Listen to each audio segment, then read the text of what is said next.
स्वागत नहीं करोगे हमारा? भैया देखो, प्रशांत किशोर हैज अराइव्ड। जब बिहार के रिजल्ट आए थे तो मुझे बड़ा दुख हुआ था, बहुत दुख हुआ था, क्योंकि प्रशांत किशोर जैसे आदमी को जीतना चाहिए था। क्यों? बिहार के हालात बहुत अच्छे नहीं हैं। नीतीश, पहले तो को लालू प्रसाद यादव जो जंगल राज था ना, प्रशांत किशोर जो कहता है वो फेनोमेना है। वो ऐसा था ना कि कश्मीर से ज़्यादा बुरे हालात थे, तो आरजेडी से लोग इतना डर गए हैं कि इसीलिए कहीं ना कहीं आरजेडी आ नहीं पा रही है। फिर नीतीश कुमार आए। नीतीश कुमार ने 2005 से वो लगातार मुख्यमंत्री रहे और उन्होंने बिहार को बदला, ठीक है, लेकिन पूरी तरीके से नहीं। लॉ एंड ऑर्डर सुधरा, कुछ चीज़ें हुई, लेकिन 2015 के बाद से दिक्कतें नीतीश कुमार से आना शुरू हुई। प्रशांत किशोर अपनी जन स्वराज पार्टी लेकर आए। अब प्रशांत किशोर की जो ये पार्टी थी ना मेरे भाई, मतलब इतना दुख हुआ था मुझे। क्यों? इन्होंने डॉक्टर्स को उतारा था, लॉयर्स को, बड़े बड़े लॉयर्स को चुनाव लड़वाया था, जजेस को चुनाव लड़वाया था, इंजीनियर्स, साइंटिस्ट, मतलब एक से बढ़ के एक, टीचर्स हार गए। सबकी एक सीट को 243 सीटों पे चुनाव लड़े थे पिछले साल। एक सीट को छोड़ के सिर्फ एक सीट की जमानत बचा पाए थे, बाकी सबकी जमानत जब्त हो गई थी। उस समय बड़ा दुख हुआ था कि यार क्या हो रहा है, व्हाट इज हैपनिंग। आपको इतनी अच्छी चॉइस दी गई और बहुत मेहनत की थी प्रशांत किशोर ने यार, पद यात्रा की थी, घर घर गए थे, वो वोट मांगे थे। और जहां पे चुनाव में ये बहस हो रही थी कि यार शायद प्रशांत किशोर, मतलब वो प्रशांत किशोर पहले कह रहे थे कि हम जीत जाएंगे, हम गर्दा उड़ा देंगे, एक भी सीट नहीं मिली। और ऐसा लग रहा था कि अब जन स्वराज खत्म, प्रशांत किशोर खत्म। लेकिन जैसा कि उन्होंने बोला कि मरा नहीं हूं, जिंदा हूं, खेला कर दिया। आशा करता हूं आप सब बहुत अच्छे होंगे। मेरा नाम है सिद्धांत अग्निहोत्री, स्टडी ग्लोस पे आपका बहुत बहुत स्वागत है। दोस्तों, आज से हमारा प्रॉम्प्ट इंजीनियर और ग्राफिक डिजाइनिंग का बैच शुरू हो रहे हैं। तो आज आखिरी दिन है, today is the last day. रात 8 बजे क्लास शुरू होगी, बिल्कुल भी इसको मिस मत करें। टेलीग्राम ग्रुप बन गया है, शेड्यूल अपडेट हो गया है, डिस्क्रिप्शन कमेंट बॉक्स में आपका लिंक है। एक सर्टिफिकेशन कोर्स है ये, आपको बहुत ज़्यादा फायदा होगा। तो भाई प्रशांत किशोर जो है, भाई देखो जन स्वराज, प्रशांत किशोर का जो खुद बिहार से आते हैं वो, और उनकी जो जर्नी है ना वो कमाल की रही है। बीजेपी को उन्होंने जिताया 2014 से अब तक। जो बीजेपी आई है ना वो प्रशांत किशोर की वजह से आई है, ठीक है ना। उनका जो आईपैक था, उसके बाद वो यही काम ही करता था कि किस तरीके से इलेक्शन कैंपेन को, एक तरीके की पीआर एजेंसी थी, है ना, मतलब इसको कहना गलत नहीं होगा। देन उसके बाद वो नीतीश कुमार तो बेटा मानते थे प्रशांत किशोर को, नीतीश कुमार को वो जितवाए, फिर ममता दीदी को वो जितवाए। अभी हाल ही में जो चेन्नई में, मतलब तमिलनाडु में जो इलेक्शन हुए, विजय उनको जितवा के। ऐसी कोई पार्टी नहीं है जिसके साथ प्रशांत किशोर ने काम ना किया और वो जीती ना हो। यूपी एक अपवाद है, कुछ जगह पे ऐसा हो, पंजाब में वो जितवाए, ठीक है, तेलंगाना में वो जितवाए, मतलब हर कोई, भैया प्रशांत किशोर तो जीत का फैक्टर है। फिर प्रशांत किशोर ने बोला कि बस अब हमको अपने लिए काम करना है, अपने स्टेट के लिए काम करना है। तो प्रशांत किशोर लौटे बिहार। बिहार में जो असेंबली इलेक्शंस हुए, अब भाई बिहार में जो असेंबली इलेक्शंस हुए यार, उसके जब नतीजे आए तो हर कोई हक्का बक्का रह गया, क्योंकि इतनी बुरी हार प्रशांत किशोर की नहीं होनी थी। बहुत मेहनत की थी, but he was brutally defeated. फिर उसके बाद ये प्रश्न चिन्ह लगने लगे कि भाई बिहार को चाहिए क्या। नीतीश कुमार हटे, सम्राट चौधरी आए, सम्राट चौधरी सीएम बने। अब पटना, वेस्ट पटना, जिसको अभी हम बांकीपुर कह रहे हैं, मतलब अगर सेंट्रल पटना से तो लगभग 6 किलोमीटर की दूरी पर है, पटना में ही आता है। वहां पे उपचुनाव होने थे, है ना, बाय इलेक्शन, जब कोई सीट वेकेंट हो जाती है तो उस पर फिर चुनाव होते हैं, उपचुनाव होने थे। अब ये बांकीपुर का थोड़ा गणित समझिए। मैं सिर्फ आपको इतना बताऊंगा कि यहां कहा जाता था कि अगर बीजेपी किसी कुत्ते बिल्ली को भी उतार देना तो वो भी जीत जाएगा। पिछले 30 सालों से बीजेपी का दबदबा, उससे पहले रामानंद यादव, फिर रामकृपाल यादव आए। रामानंद यादव लंबे समय से वेस्ट पटना, जो आज बांकीपुर बोला जाता है, यहां पे रहे। फिर रामकृपाल यादव आए 1990 से 95 के बीच में, और उसके बाद नवीन सिन्हा आए।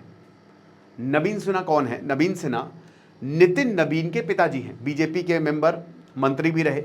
1995 में वो यहां से चुनाव जीते, और 1995 से लेकर अभी तक पिछले 30 सालों से बीजेपी का दबदबा है। यहां चुनाव नहीं हारा है बीजेपी ने।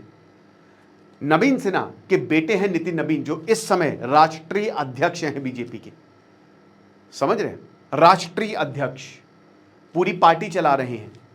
उनकी ये सीट थी 2009 से लेकर अभी तक, वो लगातार जीतते आ रहे हैं।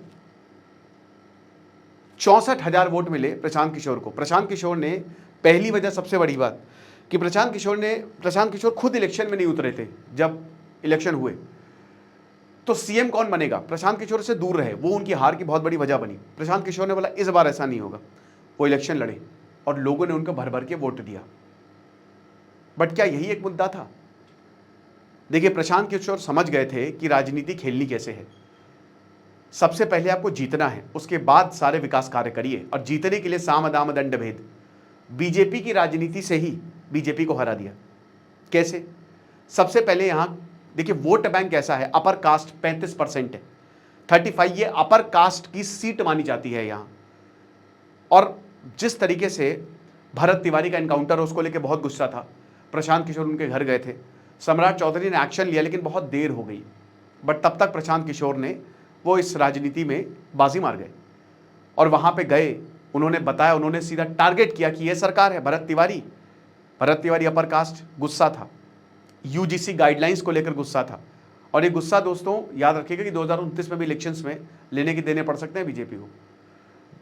कट्टर वोट माना जाता है ना अपर कास्ट का, कि अपर कास्ट जो है वो तो बीजेपी को वोट करेगा, लेकिन अपर कास्ट को दुखी किया और उसने दिखा दिया बांकीपुर सीट से नितिन नवीन को। अब आप बोलेंगे सर, ये आप ग्रेविटी, सिचुएशन की ग्रेविटी समझिए, क्योंकि ये सीट खाली कोई नॉर्मल सीट नहीं है। ये वो सीट है जहां से पटना का भविष्य तय होता है। समझ रहे हैं? जहां पे बीजेपी हार ही नहीं सकती थी, एक लंबी एंटी इनकम्बेंसी रही, वहां पे बीजेपी हार गई और प्रशांत किशोर जीत गए। ये बात है। फिर उसके बाद कैंडिडेट फैक्टर, दूसरा बहुत बड़ा पॉइंट। यहां अभिषेक मंडवी जो थे, उनको बीजेपी ने उतारा और प्रशांत किशोर ने सीधा उनके ऊपर निशाना साधा कि इनका तो भैया फॉर्डर स्कैम हुआ था, चारे घोटाले में इनका नाम आया था। उसके बाद बीजेपी ने इनको हटाया, लेकिन ये मुद्दा तब तक बन गया। अब जो नए थे भाई, नीरज सिन्हा, वो कुछ काम नहीं कर पाए। पब्लिक ने उनको एक्सेप्ट ही नहीं किया। लोगों के मन में बात घुस गई कि हाँ भाई, दिक्कत तो बहुत ज्यादा है।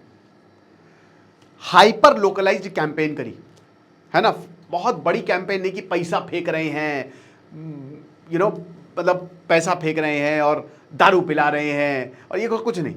घर घर गए, हर घर गए, है ना, घर घर गए, हर घर गए, चाय पी, मुद्दे सुने और आश्वासन दिया कि हम आएंगे तो ठीक कर देंगे चीजें। ये बहुत बड़ा फैक्टर बनी प्रशांत किशोर की जीत का। प्रशांत किशोर ने इस बार बीजेपी को जम के लताड़ा, वो पीछे नहीं हटे, जम के लताड़ा, उन्हीं की राजनीति से उन्हीं को हराया और ये भी बहुत बड़ा फैक्टर बनी। जेंजी प्रोटेस्ट झारखंड बिहार से कट के बना है। अभी देवेंद्र महतो पे मैं लेक्चर लूंगा, तो वहां पे जो हो रहा है उसका भी इफेक्ट यहां पे आया। ये कुछ फैक्टर्स थे जिसकी वजह से प्रशांत किशोर जीते। और एंटी इनकम्बेंसी तो होता ही है, 30 साल बहुत लंबा सफर। और यहां मतलब समझ लीजिए कि मैं कह रहा हूं ना, पटना का दिल माना जाता है, बिहार का दिल, बिहार की सबसे इंपॉर्टेंट कंस्टिट्यूएंसी है। वहां पे प्रशांत किशोर का जीतना ये बहुत सारी चीजें कहता है। अब सबसे बड़ी बात देखिए, अभी 5 साल बाद इलेक्शन है, अभी तो इलेक्शन है नहीं बिहार के, अभी लंबा समय है। तो क्या ये हिस्ट्री रिपीट हो पाएगी? प्रशांत किशोर, उनकी जो आईपैक है या उनकी जो कंपनी है, वो ज्यादातर पॉलिटिकल पार्टियों को, मतलब उनका ट्रैक रिकॉर्ड बहुत बढ़िया है, उनको जिताया है। ठीक है, प्रशांत किशोर ने बोला था कि हमारे रिश्ते बहुत अच्छे हैं सारी पॉलिटिकल पार्टी से, तो हमको पैसे आ जाते हैं, फंडिंग हो जाती है, कोई दिक्कत की बात नहीं है। ये जीत प्रशांत किशोर, जाहिर सी बात है, वो खुद लड़े हैं, काम होगा, डेवलपमेंट होगा, और अगर वो सही से मार्केटिंग कर ले गए तो काम हो जाएगा बिहार का। बीजेपी, नीतीश कुमार जो है, जेडीयू काफी लंबे समय से इन अलायंस है बीजेपी के साथ, ये किला भेज देंगे। और मैं तो भाई देखो दिल से चाहता हूं, विद कोई ऐसा डिसरिस्पेक्ट नहीं कर रहा हूं, कि प्रशांत किशोर चुनाव जीते, क्योंकि जन स्वराज, उनका जो विजन है, जो उनका मैनिफेस्टो पढ़ा, वो कमाल है, वो एक रिफॉर्मेटिव मैनिफेस्टो है। जाति की राजनीति बिहार में चलती है, you don't cast your vote, you vote your caste, ये कथन है बिहार में जब आप वोट देने जाते हैं भाई। इसीलिए MY मुस्लिम यादव फैक्टर बहुत चलता है वहां पे। आरजेडी इसको भुना नहीं पाई है, चाहे मुस्लिम हो चाहे यादव हो। वो जो फेनोमेना रहा है जंगल राज का, वो सबके दिमाग में ताजा है। और जब भी इलेक्शन आएंगे ये बोला ही जाएगा, चाहे आरजेडी यहां आसपास भी नहीं है। ये विपक्ष के लिए भी एक बहुत बड़ा लेसन है, विपक्ष के लिए, कि भाई देखो अगर तुम यहां पे लोगों के मुद्दे नहीं उठाओगे तो हम आ गए। एक अल्टरनेटिव दिया है यहां पे। वोट कटेंगे, जाहिर सी बात है वोट कटेंगे।